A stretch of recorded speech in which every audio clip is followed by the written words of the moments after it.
Hi friends, നമ്മള് കുറെ ആയില്ലേ 14ാമത്തെ ടോപ്പിക്കിലേക്ക് എത്തിയിരിക്കുകയാണ്. PSC ഹോട്ട് ഏരിയ എന്ന് പറഞ്ഞിട്ട് PSC എപ്പോഴും എക്സാമിന് ഇമ്പോർട്ടന്റ് കൊടുക്കുന്ന ടോപ്പിക്കുകൾ എടുത്തിട്ടാണ് നമ്മൾ എന്ത് ചെയ്യുന്നത്, ഇപ്പൊ ക്ലാസ്സുകൾ തുറന്ന് കൊണ്ടുപോയിരിക്കുന്നത്.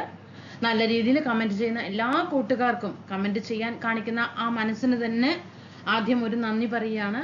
സബ്സ്ക്രൈബ് ചെയ്ത് സപ്പോർട്ട് ചെയ്യുന്ന എല്ലാ കൂട്ടുകാർക്കും ഒരുപാട് നന്ദി അറിയിച്ചുകൊണ്ട് നമ്മുടെ ക്ലാസ് ഇന്നത്തെ ഹോട്ട് ഏരിയയില് ജലഗതാഗതം എടുക്കണം കേട്ടോ. അപ്പം എല്ലാ കൂട്ടുകാരും സപ്പോർട്ട് ചെയ്യുന്ന എല്ലാ കൂട്ടുകാർക്കും ദൈവത്തിന്റെ നമ്മൾ പ്രാർത്ഥനയിൽ എന്നും നിങ്ങളെ ഓരോരുത്തരും ഉണ്ടായിരിക്കും.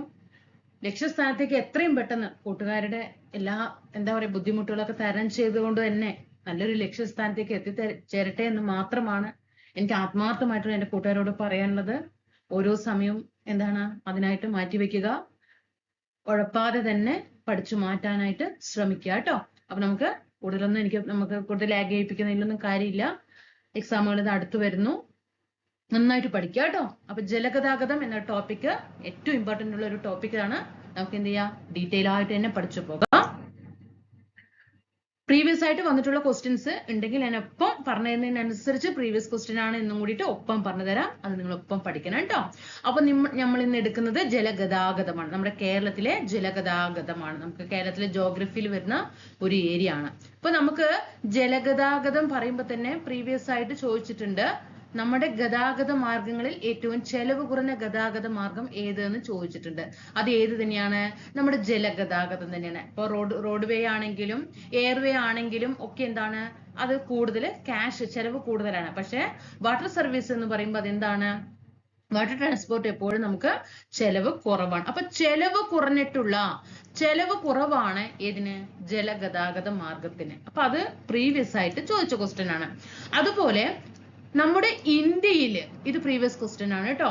ഉൾനാടൻ ജലഗതാഗതം ആരംഭിച്ചത് എപ്പോ എന്ന് ചോദിച്ചിട്ടുണ്ട്. പ്രീവിയസ് ആയിട്ടുള്ളതെല്ലാം ഞാൻ പറഞ്ഞുതരാം കേട്ടോ. ഉൾനാടൻ ജലഗതാഗതം, ഇന്ത്യയിലെ ഉൾനാടൻ ജലഗതാഗതം രൂപീകൃതമായത് എപ്പോ എന്ന് ചോദിച്ചിട്ടുണ്ട്. 1986 ഒക്ടോബർ മാസം 27 കേട്ടോ. പഠിക്കണം. ഇനി നമ്മുടെ കേരളത്തില് ഈ ഉൾനാടൻ ജലഗതാഗതത്തിന്റെ ദൈർഘ്യം എത്രയാണെന്നറിയോ? കേരളത്തില് ഉൾനാടൻ ജലഗതാഗതത്തിന്റെ ദൈർഘ്യം 1895 കിലോമീറ്റർ ആണ് കേട്ടോ. 1895 കിലോമീറ്റർ ആണ് നമ്മുടെ കേരളത്തില് ഉൾനാടൻ ജലഗതാഗതത്തിന്റെ ദൈർഘ്യം എന്ന് പറയുന്നത്. നമ്മുടെ ഇന്ത്യയിലെ ആദ്യത്തെ ജലപാത അത് നമുക്ക് എല്ലാവർക്കും അറിയാം, NW അല്ലെ, നാഷണൽ വാട്ടർവേ 1 അല്ലെ, NW1. ഇനി നമ്മുടെ കേരളത്തില് ജലഗതാഗത വകുപ്പ് നിലവിൽ വന്ന വർഷം, ജലഗതാഗത വകുപ്പ് നിലവിൽ വന്ന വർഷം എപ്പോഴാണ്? 1968 കേട്ടോ. പ്രീവിയസ് ക്വസ്റ്റ്യൻ ആണ്. ഓക്കെ, ഇത്രയും കാര്യങ്ങൾ ഇവിടെ പഠിച്ചല്ലോ. എന്താണൊക്കെ പഠിച്ചു ഒപ്പം പറഞ്ഞു വരണം കേട്ടോ. ഞാൻ സ്പീഡ് കമ്മിയാക്കിയിട്ടാണ് പറയുന്നത്. നിങ്ങൾക്കിത് ഭയങ്കര സ്ലോ ആയിട്ടാണ് തോന്നുന്നതെങ്കിൽ നിങ്ങളുടെ യൂട്യൂബിൽ എന്ത് ചെയ്യുക, ക്ലാസ് കാണുന്ന സമയത്ത് അതിന്റെ സ്പീഡ് കൂട്ടിയിട്ട് കാണാനായിട്ട് ശ്രമിക്കുക കേട്ടോ. അപ്പൊ ഏറ്റവും ചെലവ് കുറഞ്ഞ ഗതാഗത മാർഗമാണ് ജലഗതാഗത മാർഗം. ഇന്ത്യയിലെ ഉൾനാടൻ ജലഗതാഗതം ആരംഭിച്ച വർഷം ചോദിച്ചാൽ 1986 ഒക്ടോബർ 27 86 മറക്കരുത് കേട്ടോ. പ്രീവിയസ് ചോദിച്ചതാണ്. നമ്മുടെ കേരളത്തിലെ ഉൾനാടൻ ജലഗതാഗതത്തിന്റെ ദൈർഘ്യം എത്രയെന്ന് ചോദിച്ചാൽ 1895 കിലോമീറ്റർ ആണ്. നമ്മുടെ ഇന്ത്യയിലെ ആദ്യത്തെ ജലപാത ഏതാന്ന് ചോദിച്ചാൽ NW1 ആണ്. നമ്മുടെ കേരള സംസ്ഥാനത്ത് ജലഗതാഗത വകുപ്പ് നിലവിൽ വന്ന വർഷം 1968 ഇനി നമുക്ക് ഈ കേരള ജലഗതാഗത വകുപ്പിനെ കുറിച്ചിട്ട് നമുക്ക് പഠിക്കാറുണ്ട് അല്ലെ, പഠിക്കാനുണ്ടോ? അപ്പൊ കേരളത്തില് നമ്മുടെ സംസ്ഥാന ജലഗതാഗത വകുപ്പിനെ കുറിച്ചിട്ട് നമുക്ക് പഠിക്കാം. അതായത് ഇതൊരു വാണിജ്യ വകുപ്പായിട്ടാണ് എന്ത് ചെയ്യുന്നത്, ഒരു വാണിജ്യ വകുപ്പിന്റെ പേരിലാണ്. ഓക്കെ, ഒരു വാണിജ്യ വകുപ്പിന്റെ പേരിലാണ് ഏത് സ്ഥിതി ചെയ്യുന്നത്, ഒരു ജലഗതാഗത വകുപ്പ് സ്ഥിതി ചെയ്യുന്നത്. പക്ഷേ അതിന്റെ പ്രവർത്തനം എന്ന് പറയുന്നത് ഏതാണ്? ഒരു സേവന വകുപ്പാണ്. പക്ഷെ അത് രൂപം കൊണ്ടിരിക്കുന്നത് ഏതിന്റെ പേരിലാണ്? ഒരു വാണിജ്യ വകുപ്പ് എന്ന രീതിയിലാണ് കേട്ടോ. ഇനി ഈ നമ്മളിപ്പോ പഠിക്കുന്നത് ഇതാണ് കേട്ടോ. കേരള സംസ്ഥാന ജലഗതാഗത വകുപ്പിനെ കുറിച്ചിട്ടാണ് പഠിക്കുന്നത്. ഇനി ഇതിനെക്കുറിച്ച് നമുക്ക് രണ്ടാമത്തെ പോയിന്റ് പഠിക്കേണ്ടത്, ഇത് സ്ഥാപിതമായത് നമ്മൾ പഠിച്ചു അല്ലെ, 1968 സ്ഥാപിതമായത് എന്ന് പഠിച്ചു. എവിടെയാണ്? ആലപ്പുഴയിൽ. പ്രീവിയസ് ക്വസ്റ്റ്യൻ ആണ് കേട്ടോ. കേരള സംസ്ഥാന ജലഗതാഗത വകുപ്പിന്റെ ആസ്ഥാനം എവിടെയെന്ന് ചോദിക്കാറുണ്ട്. ആലപ്പുഴയിലാണ്. ഇതിന്റെ വകുപ്പ് മേധാവി, ഇതിനൊരു സംസ്ഥാന ജലഗതാഗത വകുപ്പിന്റെ ഒരു മേധാവി ഉണ്ടാകും അല്ലെ, അയാൾ അറിയപ്പെടുന്ന പേരെങ്ങനെയാണ്? ഡയറക്ടർ എന്നാണ് അറിയപ്പെടുന്നത് കേട്ടോ. ഡയറക്ടർ എന്നാണ് അറിയപ്പെടുന്നത്. ഓക്കെ, അപ്പൊ ഇത്രയും കാര്യങ്ങൾ കേരള സംസ്ഥാന ജലഗതാഗത വകുപ്പിനെ കുറിച്ചിട്ട് പഠിച്ചു വെക്കുക. 1968 സ്ഥാപിതമായി. ആസ്ഥാനം ആലപ്പുഴയിലാണ്. ഒരു വാണിജ്യ വകുപ്പിന്റെ പേരിലാണ് അറിയപ്പെടുന്നതെങ്കിലും അതിന്റെ പ്രവർത്തനം സേവന വകുപ്പാണ്. ഇതിന്റെ വകുപ്പിന്റെ മേധാവി അറിയപ്പെടുന്നത് ഡയറക്ടറാണ് കേട്ടോ. സംസ്ഥാനത്ത് ജലഗതാഗത വകുപ്പിന് കീഴില് 14 സ്റ്റേഷനുകൾ ഉണ്ട് കേട്ടോ. 14 സ്റ്റേഷനുകൾ ഉണ്ട്. ഒന്ന് ആലപ്പുഴ, അപ്പൊ ആസ്ഥാനം തന്നെ നമ്മൾ പഠിച്ചു, ആലപ്പുഴയാണെന്ന് പഠിച്ചു. 2 വന്നിട്ട് കോട്ടയമാണ്. 3 കൊല്ലം. 4 എടത്വ. 5 പുളിങ്കുന്ന്. പിന്നെ നെടുമുടി.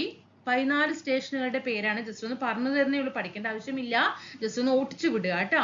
നെടുമുടി, അതുപോലെ മുഹമ്മ, പിന്നെ വൈക്കം, പാണാവള്ളി, തൃക്കരിപ്പൂർ,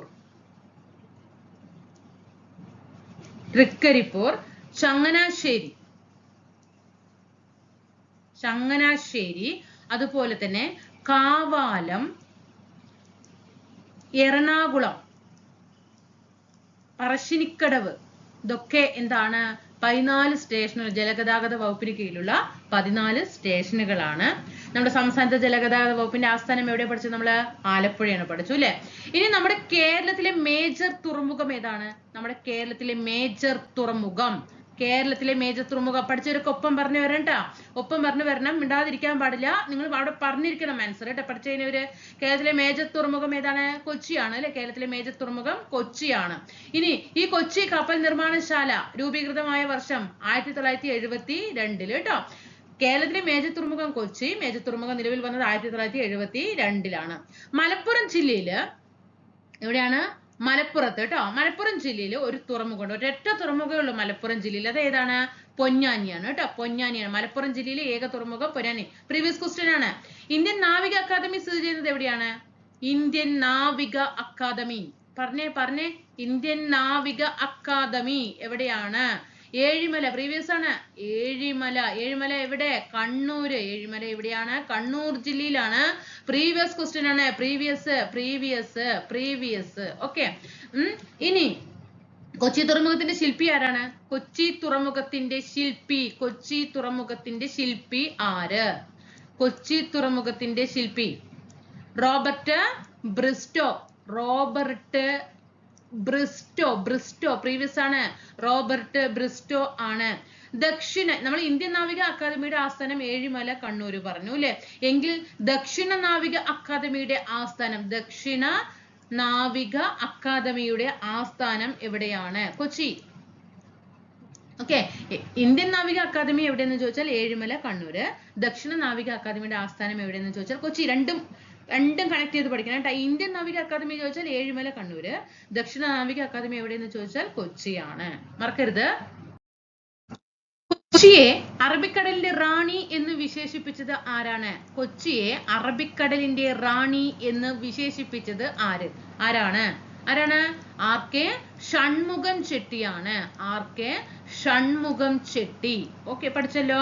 ഇനി നമ്മുടെ കേരള മാരിടൈം ഇൻസ്റ്റിറ്റ്യൂട്ട് എവിടെയാണ്? കേരള മാരിടൈം ഇൻസ്റ്റിറ്റ്യൂട്ട് എവിടെയാണ്? നീണ്ടകര. എവിടെയാണ്? നീണ്ടകര. അറബിക്കടലിന്റെ റാണി എന്ന് വിളിച്ചത് പ്രീവിയസ് ക്വസ്റ്റ്യൻ ആണ്. കേരളത്തിന്റെ maritime institute Neendakara previous question ആണ്. ഈസ്റ്റ് കോസ്റ്റ് കനാൽ എന്ന് അറിയപ്പെടുന്നത് ഏതാണ്? ഈസ്റ്റ് കോസ്റ്റ് കനാൽ എന്ന് അറിയപ്പെടുന്നത് ഏതാണ്? NW5 ആണ്. എങ്കിൽ ഏതാണ്? വെസ്റ്റ് കോസ്റ്റ് കനാൽ എന്ന് അറിയപ്പെടുന്നത് വെസ്റ്റ് കോസ്റ്റ് കനാൽ എന്നറിയപ്പെടുന്നത് ഏതാണ്? NW3 ആണ്. മറക്കരുത്, കൺഫ്യൂഷൻ വരും. ഈസ്റ്റ് കിഴക്ക് കേട്ടോ. ഈസ്റ്റ് കോസ്റ്റ് കനാൽ NW5ഉം വെസ്റ്റ് കോസ്റ്റ് കനാല് NW3 അല്ലേ. നമുക്ക് എപ്പോഴും ചോദിക്കാറുള്ള ക്വസ്റ്റ്യൻ ഏതാണ്?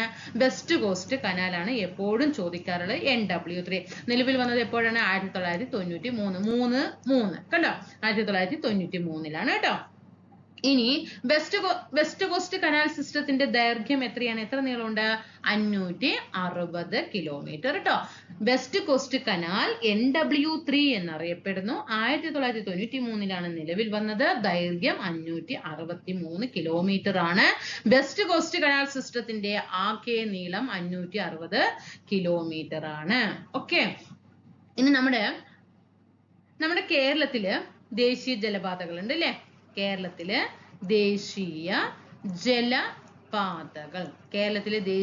ജലപാതകൾ നമുക്ക് നോക്കാം കേട്ടോ. കേരളത്തിലെ ദേശീയ ജലപാതകള് നമ്മുടെ ദേശീയ ജലഗതാഗത വകുപ്പ് നിയമത്തിന് രാഷ്ട്രപതി അംഗീകാരം നൽകിയത് എപ്പോഴാണ്? കേരളത്തിലല്ല പറയുന്നത്, നമ്മുടെ ദേശീയ ജലഗതാഗത വകുപ്പ് വന്നെങ്കിൽ മാത്രമാണ് അവരുടെ കീഴില് കേരളത്തില് ജലഗതാഗത വകുപ്പിന് ഇത് കൊടുക്കുന്നത് ഇല്ലേ? എങ്കിൽ ദേശീയ ജലഗതാഗത നിയമത്തിന് രാഷ്ട്രപതിയുടെ അംഗീകാരം ലഭിച്ച വർഷം എപ്പോഴാണ്? 2016 മാർച്ച് മാസം 25-നാണ്. 2016 മാർച്ച് 25-നാണ് ദേശീയ ജലഗതാഗതത്തിന് എന്ത് ചെയ്യുന്നത്? പ്രസിഡന്റിന്റെ അംഗീകാരം ലഭിക്കുന്നത്. ഈ നിയമം അനുസരിച്ചിട്ട്, ദേശീയ ജലഗതാഗത നിയമം അനുസരിച്ചിട്ട് നമ്മുടെ ഇന്ത്യയില് എത്ര ദേശീയ ജലപാതകൾ? ടോട്ടൽ ദേശീയ ജലപാതകൾ എത്ര? 111. നമ്പർ പഠിക്കാൻ എളുപ്പമാണ് അല്ലെ? 111 111 മറക്കാൻ പാടില്ല. ദേശീയ ജലഗതാഗത നിയമത്തിന് പ്രസിഡന്റിന്റെ അംഗീകാരം നൽകിയത് 2016 മാർച്ച് മാസം 25-നാണ്. ടോട്ടൽ 111 ദേശീയ ജലപാതകൾ ഉണ്ട് എന്ന് പഠിച്ചു. ഇത് പ്രകാരം നമ്മുടെ കേരളത്തിലെ എത്ര 111 മൊത്തം, ഇന്ത്യ മൊത്തം കണക്കാക്കുമ്പോൾ 111 ദേശീയ ജലപാതകള്. കേരളത്തിൽ എത്ര എണ്ണം? 4. കേരളത്തിൽ എത്ര എണ്ണമാണ്? 4 ദേശീയ ജലപാതകളാണ്, ആകെ ജലപാതകളാണ് ഉള്ളത് കേരളത്തിൽ കേട്ടോ. ഏതൊക്കെയാന്ന് 4 എണ്ണം നോക്കാം. NW3, NW8, NW9, NW59. NW3 എന്താ നമ്മൾ പറഞ്ഞത്? NW3 വെസ്റ്റ് കോസ്റ്റ് കനാൽ എന്ന് അറിയപ്പെടുന്നു എന്ന് പറഞ്ഞു. കൊല്ലം ടു കോഴിക്കോട് പഠിക്കണം. Kollam to Kozhikode. Okay, Kollam to Kozhikode കേട്ടോ. NW8 എന്താണ്? ആലപ്പുഴ ചങ്ങനാശ്ശേരി കേട്ടോ.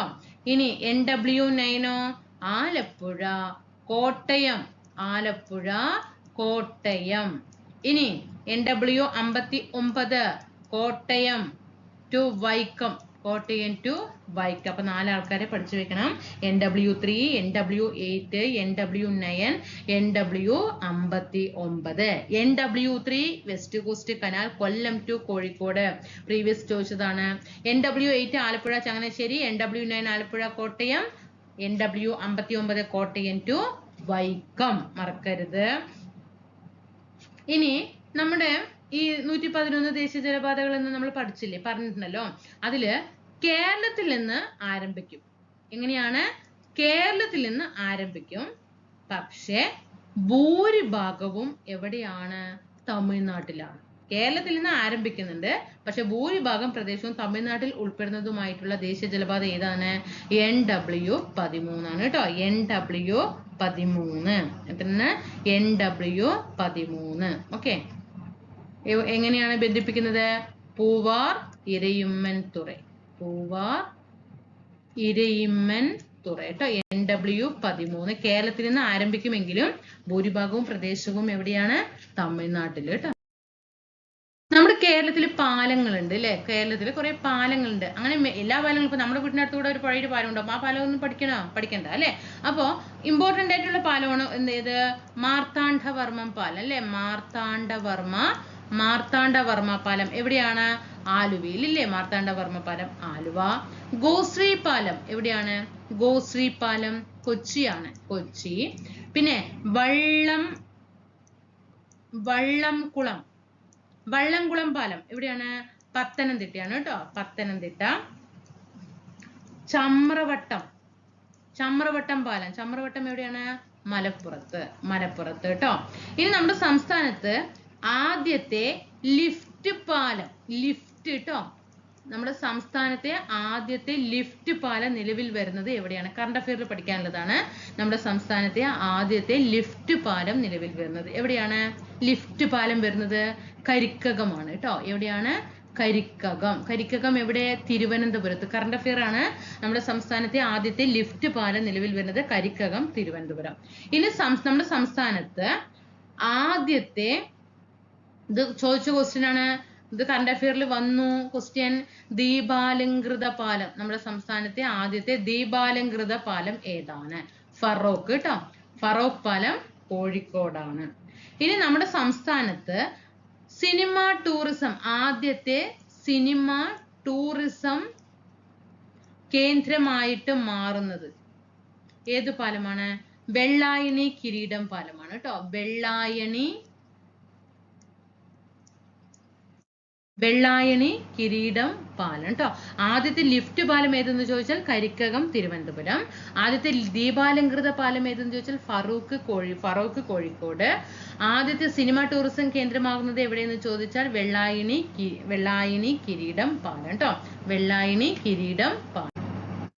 നമ്മുടെ കേരളത്തില് ഒരു ജലവിമാന സർവീസ് നടന്നിട്ടുണ്ടായിരുന്നു. ജലവിമാന സർവീസ് എപ്പോഴാണ് നടന്നത്? ജലവിമാന സർവീസ് നടന്നത് എപ്പോഴാണ്?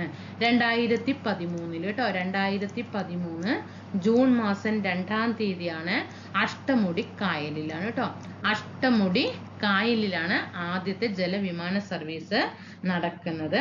ഈ ജലവിമാന സർവീസ് ആരംഭിച്ചത് കൈരളി ഏവിയേഷൻ ആണ് കേട്ടോ, കൈരളി ഏവിയേഷൻ ആണ് ഇത് ആരംഭിച്ചത്. ഇനി നമ്മുടെ കേരളത്തില് ചോദ്യം വന്നു കഴിഞ്ഞതാണ്. സർവീസ് ആരംഭിച്ച ആദ്യത്തെ അതിവേഗ AC ബോട്ട്, നമ്മുടെ കേരളത്തിൽ സർവീസ് ആരംഭിച്ച അതിവേഗ AC ബോട്ട് ഏതാണ്? പ്രീവിയസ് കറണ്ട് അഫെയർ ചോദിച്ചു കഴിഞ്ഞു. വേഗ 120 കേട്ടോ, വേഗ 120, വൈക്കം എറണാകുളം. ഇനി നമ്മുടെ കേരളത്തിലെ ആദ്യമായിട്ട് water taxi service, water taxi service നിലവിൽ വന്ന ജില്ല ആലപ്പുഴ കേട്ടോ, വാട്ടർ ടാക്സി സർവീസ് നിലവിൽ വന്ന ജില്ല ആലപ്പുഴ. ഇവിടെ എന്തൊക്കെ പഠിച്ചു? നമ്മുടെ കേരളത്തില് ജലവിമാന സർവീസ് നടന്നത് അഷ്ടമുടി കായലിലാണ്. 2013 ജൂൺ മാസം 2-ാം തീയതിയാണ് കൈരളി ഏവിയേഷൻ ആണ് ആരംഭിച്ചത്.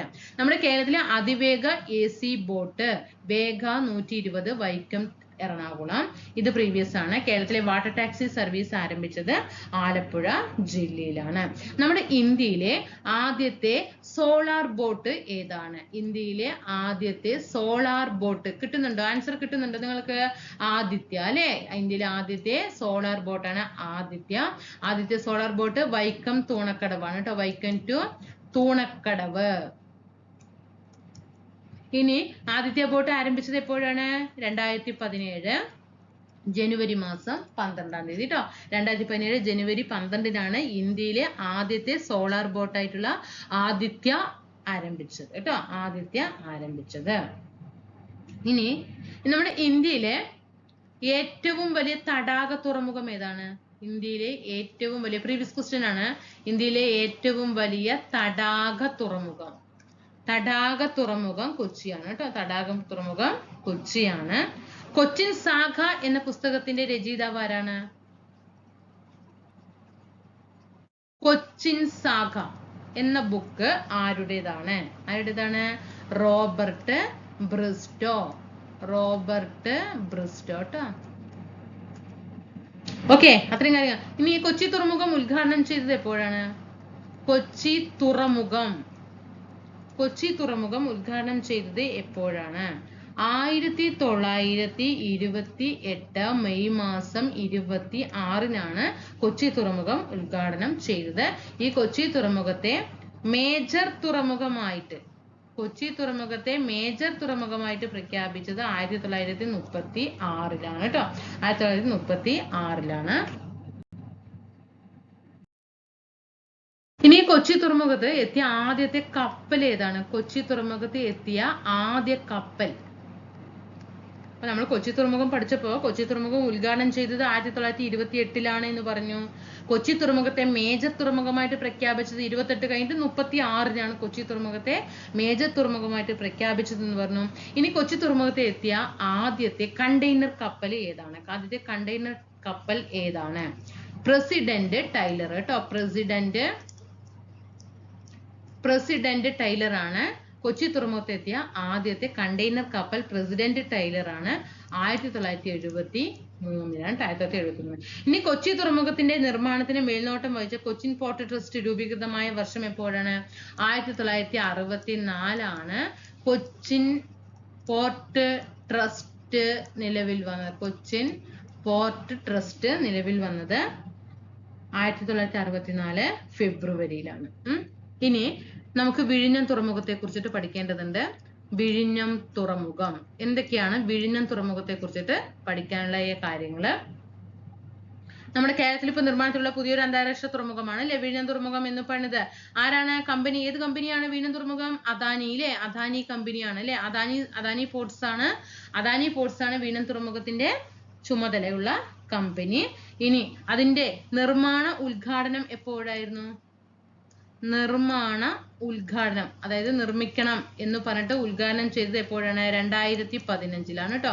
2015 ഡിസംബർ മാസം 5-നാണ് നിർമ്മാണ ഉദ്ഘാടനം എന്ന് പറയാം. ഇനി ഈ വിഴിഞ്ഞം തുറമുഖത്തിന്റെ കരാറിൽ അഴിമതികൾ അന്വേഷിക്കുന്നതിനായിട്ട് ഏത് കമ്മീഷനെയാണ് നിയമിച്ചത്?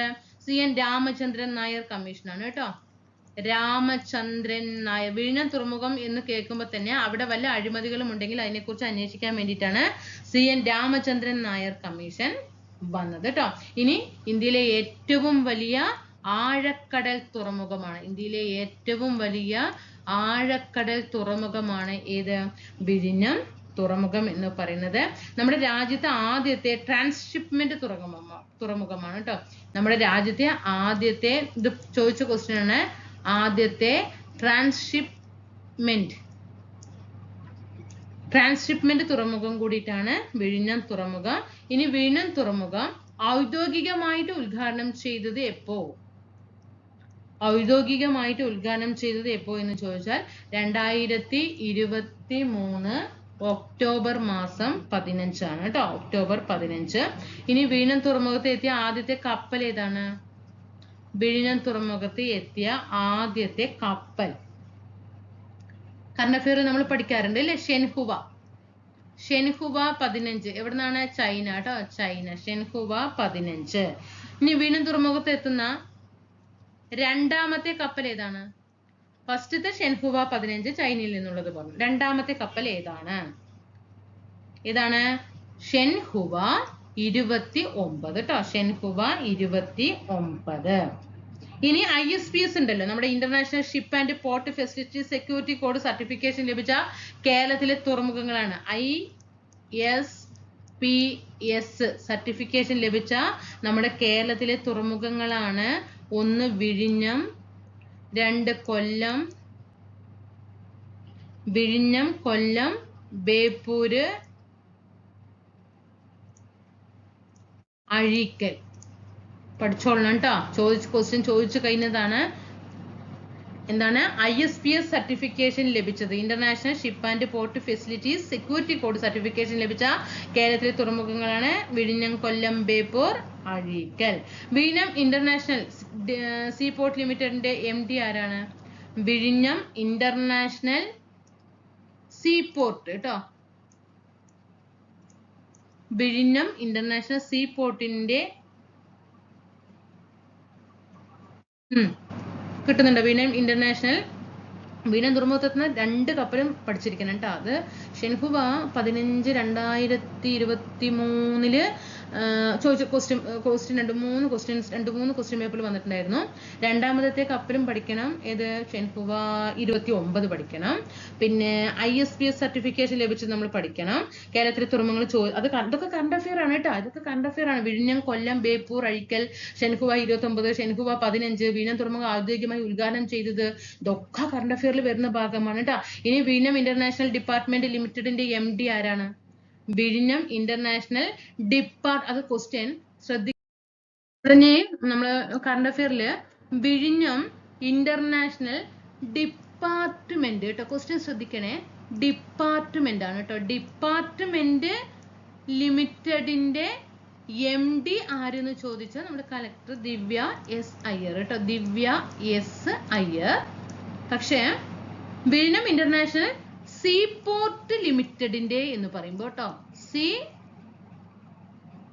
ഒരു മിനിറ്റ്, വിഴിഞ്ഞം ഇന്റർനാഷണൽ സീപോർട്ട് ലിമിറ്റഡിന്റെ MD ആര് എന്ന് ചോദിച്ചാൽ CEO കേട്ടോ. CEO ആരെ ചോദിച്ചാൽ ശ്രീകുമാർ K നായർ. ഇത് ചോദിച്ചു കേട്ടോ, ക്വസ്റ്റ്യൻ വന്നു. ശ്രീകുമാർ K നായർ. അപ്പൊ രണ്ടുപേരും മറക്കാൻ പാടില്ല. എങ്ങനെ പഠിക്കണം? വിഴിഞ്ഞം ഇന്റർനാഷണൽ ഡിപ്പാർട്ട്മെന്റ് ലിമിറ്റഡിന്റെ MD ആര് ചോദിച്ചാൽ ദിവ്യ S അയ്യർ. വിഴിഞ്ഞം ഇന്റർനാഷണൽ സീപോർട്ട് ലിമിറ്റഡിന്റെ പുതിയ CEO ആര് ചോദിച്ചാൽ ശ്രീകുമാർ K നായരാണ് കേട്ടോ. ശ്രീകുമാർ. ഇനി എത്ര ചെലവായി എന്ന് പറയാം വിഴിഞ്ഞം തുറമുഖത്തിന് വേണ്ടിയിട്ട്? 7700 കോടി കേട്ടോ. 7700 കോടിയാണ് ചെലവായത്. അതിൽ ഈ 7700 കോടിയില് നമ്മുടെ സ്റ്റേറ്റ് വന്നിട്ട് 4600 കോടിയും കേന്ദ്രം 860 കോടിയും അദാനി ഗ്രൂപ്പ് വന്നിട്ട് 2240 കോടി കേട്ടോ. ഇങ്ങനെയാണ് ഇവിടെ കണക്ക് വരുന്നത്. പിന്നെ ഇനി നമ്മുടെ വിഴിഞ്ഞം തുറമുഖമില്ലേ, ഇത് കമ്മീഷൻ ചെയ്യുന്നതോട് കൂടിയിട്ട് നമ്മുടെ ഇന്ത്യ രാജ്യത്ത് 14 രാജ്യാന്തര തുറമുഖങ്ങൾ ഉണ്ടാവും. 14 രാജ്യാന്തര തുറമുഖങ്ങൾ ഉണ്ടാവും. ഓക്കെ. ഇനി നമ്മൾ എന്തൊക്കെ പഠിച്ചു? വിഴിഞ്ഞം സ്റ്റാർട്ട് ചെയ്തപ്പോൾ വിഴിഞ്ഞം തുറമുഖത്തെ കുറിച്ചിട്ട് നമ്മൾ എന്തൊക്കെ പഠിച്ചു? ഇപ്പൊ കിട്ടുന്നുണ്ടോ? നമ്മുടെ കേരളത്തിൽ നിർമ്മാണത്തിലുള്ള പുതിയ അന്താരാഷ്ട്ര തുറമുഖമാണ് വിഴിഞ്ഞം പഠിച്ചു. വിഴിഞ്ഞം തുറമുഖത്തിന്റെ നിർമ്മാണ ചുമതല അദാനി പോർട്സിനാണ് പഠിച്ചു. നിർമ്മാണ ഉദ്ഘാടനം അല്ലെ, നിർമ്മിക്കണം എന്ന് പറഞ്ഞ ഒരു തറക്കല്ലിടുന്ന പരിപാടിയൊക്കെ ഉണ്ട് അല്ലെ, അത് 2015 ഡിസംബർ 5 സ്റ്റാർട്ട് ചെയ്തു. ഇനി വിഴിഞ്ഞം തുറമുഖവുമായിട്ട് ബന്ധപ്പെട്ട് എന്തെങ്കിലും അല്ലെ അഴിമതികളൊക്കെ ഉണ്ടാകാം അല്ലെ, അതൊക്കെ അന്വേഷിക്കാൻ വേണ്ടിയിട്ട് ഏതാ commission? CN Ramachandran Nair commission നിയമിച്ചു. പിന്നെ ഇന്ത്യയിലെ ഏറ്റവും വലിയ ആഴക്കടൽ, അവിടെ ശ്രദ്ധിച്ചോ, ഏറ്റവും വലിയ ആഴക്കടൽ തുറമുഖമാണ് വിഴിഞ്ഞം പറഞ്ഞു. രാജ്യത്തെ ആദ്യത്തെ ട്രാൻസ്ഷിപ്മെന്റ് തുറമുഖമാണ് വിഴിഞ്ഞം തുറമുഖം അല്ലെ. ഏറ്റവും വലിയ ആഴക്കടൽ തുറമുഖം, ആദ്യത്തെ ട്രാൻസ്ഷിപ്മെന്റ് തുറമുഖം വിഴിഞ്ഞമാണ്. ഔദ്യോഗികമായിട്ട് ഉദ്ഘാടനം ചെയ്തത് 2023 ഒക്ടോബർ 15 വിഴിഞ്ഞം തുറമുഖത്തെ ആദ്യത്തെ കപ്പൽ നമ്മൾ പറഞ്ഞു ഷെൻഹുവ 15, രണ്ടാമത്തെ കപ്പൽ ഷെൻഹുവ 29. പിന്നെ ISPS സർട്ടിഫിക്കേഷൻ ലഭിച്ച കേരളത്തിലെ തുറമുഖങ്ങൾ 4 എണ്ണമാണ്. വിഴിഞ്ഞം, കൊല്ലം, ബേപ്പൂര്, അഴീക്കൽ. വിഴിഞ്ഞം, കൊല്ലം, ബേപ്പൂർ, അഴീക്കൽ. വിഴിഞ്ഞം ഇന്റർനാഷണൽ ഡിപ്പാർട്ട്മെന്റ് ലിമിറ്റഡിന്റെ MD ദിവ്യ S അയ്യർ എന്ന് പറഞ്ഞു. പിന്നെ സീപോർട്ട് ലിമിറ്റഡിന്റെ CEO ശ്രീകുമാർ K നായർ പറഞ്ഞു. മൊത്തം 7700 കോടി ചെലവായി പറഞ്ഞു. സ്റ്റേറ്റ് 4600, കേന്ദ്രം 860, അദാനി 2240. അങ്ങനെ വിഴിഞ്ഞം കമ്മീഷൻ ചെയ്ത് കഴിഞ്ഞാൽ മൊത്തം നമ്മുടെ ഇന്ത്യ രാജ്യത്ത് 14 രാജ്യാന്തര തുറമുഖങ്ങള് ഉണ്ടാകും. അത്രയും പഠിച്ചു വെക്കുക. ഇനി ഇതൊക്കെ കറണ്ട് അഫെയർ ആണ് കേട്ടോ. കുറെ നേരം ഞാൻ ഇതിന്റെ ഭാഗത്ത് നിന്നുള്ള കറണ്ട് അഫെയർ, കാരണം നമ്മുടെ ടോപ്പിക് എന്ന് പറയുന്നത് ഓരോ ടോപ്പിക്കും പ്ലസ് കറണ്ട് അഫെയർ SCRT ഇങ്ങനെ ബേസ് ചെയ്തിട്ടാണ് പോകുന്നത്. നമ്മുടെ കാരിച്ചാൽ കായൽ ഇക്കോ ടൂറിസം പദ്ധതി നിലവിൽ വരുന്നത് എവിടെയാണ്? കാരിച്ചാൽ കായൽ ഇക്കോ ടൂറിസം കേട്ടോ. കാരിച്ചാൽ കായൽ ഇക്കോ ടൂറിസം എവിടെ നിലവിൽ വരുന്നു? എവിടെ? തിരുവനന്തപുരത്ത് വിഴിഞ്ഞത്ത് കേട്ടോ. തിരുവനന്തപുരത്ത് വിഴിഞ്ഞത്താണ്. പിന്നെ ഇതില് 2024 തന്നെ ഈ വിഴിഞ്ഞം തുറമുഖം സ്ഥിതി ചെയ്യുന്നത് ഏത് താലൂക്കാണ്? അങ്ങനെ തന്നെ ചോദിച്ചു. നെയ്യാറ്റിൻകരയാണ് കേട്ടോ. നെയ്യാറ്റിൻകര ചോദിച്ച ക്വസ്റ്റ്യൻ ആണ് കേട്ടോ. ചോദിച്ചതാണ് വിഴിഞ്ഞം തുറമുഖം സ്ഥിതി ചെയ്യുന്ന താലൂക്ക് ഏതെന്ന് ചോദിച്ചിട്ടുണ്ട്. നെയ്യാറ്റിൻകര. നമ്മൾ പഠിക്കാറില്ലടാ, നെയ്യാറ്റിൻകരയുടെ രാജകുമാരൻ എന്നറിയപ്പെടുന്നത് മാർത്താണ്ഡവർമ്മൻ. നമ്മൾ പഠിക്കാറില്ലേ? അതങ്ങനെ പഠിച്ചാൽ മതി കേട്ടോ. വിഴിഞ്ഞം തുറമുഖം സ്ഥിതി ചെയ്യുന്ന താലൂക്ക് എന്ന് ചോദിച്ചാൽ നെയ്യാറ്റിൻകരയാണ് കേട്ടോ. അത് നമ്മുടെ ഇപ്പൊ കേരളത്തിലെ തുറമുഖ വകുപ്പ് മന്ത്രി ആരാണ്? കേരളത്തിലെ തുറമുഖ വകുപ്പ് കൈകാര്യം ചെയ്യുന്ന മന്ത്രി ആരാണ്? VN വാസവൻ. VN വാസവനാണ് തുറമുഖ വകുപ്പ് കൈകാര്യം ചെയ്യുന്നത്. നമ്മുടെ സംസ്ഥാനത്ത് ജലഗതാഗത വകുപ്പിന്റെ premium solar AC double decker boat ഏതാണ്? Double decker boat current affair ആണ്. ഏതാണ്? ഇന്ദ്ര ട്ടോ. ഇന്ദ്ര. നമ്മുടെ സംസ്ഥാന ജലഗതാഗത വകുപ്പിന്റെ premium solar AC double decker boat ഏത്? ഇന്ദ്ര. കേരള തുറമുഖ വകുപ്പ് മന്ത്രി ആരാണ്? VN വാസവനാണ്. കാരിച്ചാൽ കായൽ ഇക്കോ ടൂറിസം പദ്ധതി എവിടെ നിലവിൽ വരുന്നു? തിരുവനന്തപുരത്ത് വിഴിഞ്ഞത്ത് വരുന്നു. അപ്പൊ അത്രയും കാര്യങ്ങൾ കറണ്ട് അഫെയറിലൊക്കെ നോക്കുക കേട്ടോ. അപ്പൊ നമ്മൾ ഓരോ ടോപ്പിക്കും കറണ്ട് അഫെയർ വെച്ചിട്ടാണ് ചെയ്യുന്നത്. അപ്പൊ നിങ്ങൾ സപ്പോർട്ട് നല്ല രീതിയിൽ പ്രതീക്ഷിക്കുന്നു. നിങ്ങൾ സപ്പോർട്ട് ചെയ്യുന്നുണ്ട്. നല്ല നല്ല കമന്റുകൾ കാണുമ്പോൾ തന്നെ ഒരുപാട് സന്തോഷം. ഓക്കെ, പുതിയ ആരെങ്കിലും കൂട്ടുകാരുണ്ടെങ്കിൽ നമ്മുടെ പുതിയ SCRT ഒക്കെ നമ്മൾ അവിടെ കംപ്ലീറ്റ് ചെയ്ത് വെച്ചിട്ടുണ്ട്. അതൊക്കെ പ്രയോജനപ്പെടുത്തണം. 5, 7, 9 എല്ലാ പോർഷൻസും തീർത്തിട്ട് അവിടെ തന്നിട്ടുണ്ട്. പഠിക്കുക കേട്ടോ. നമുക്ക് ഇതിന്റെ ഇടയിൽ കൂടെ ഓരോ ക്വസ്റ്റ്യൻ പേപ്പർ 2024 സ്റ്റാർട്ട് ചെയ്യാം കേട്ടോ. അപ്പോൾ താഴെ കമന്റ് ചെയ്യുക, ലൈക്ക് ചെയ്യുക, ഷെയർ ചെയ്യുക. നന്നായിട്ട് പഠിച്ചു മാറ്റട്ടെ. നന്നായിട്ട് പഠിച്ചു മാറ്റണേ. റിവിഷൻ ചെയ്തിട്ടുണ്ടാവില്ല. നല്ല ടോപ്പിക് ഒക്കെ റിവിഷൻ ചെയ്യാൻ പറഞ്ഞിട്ടുണ്ടായിരുന്നു. റിവിഷൻ ചെയ്തിട്ടുണ്ടാവും വിചാരിക്കുന്നു. Thank you. അടുത്ത ക്ലാസ്സിൽ കാണാം. ബൈ.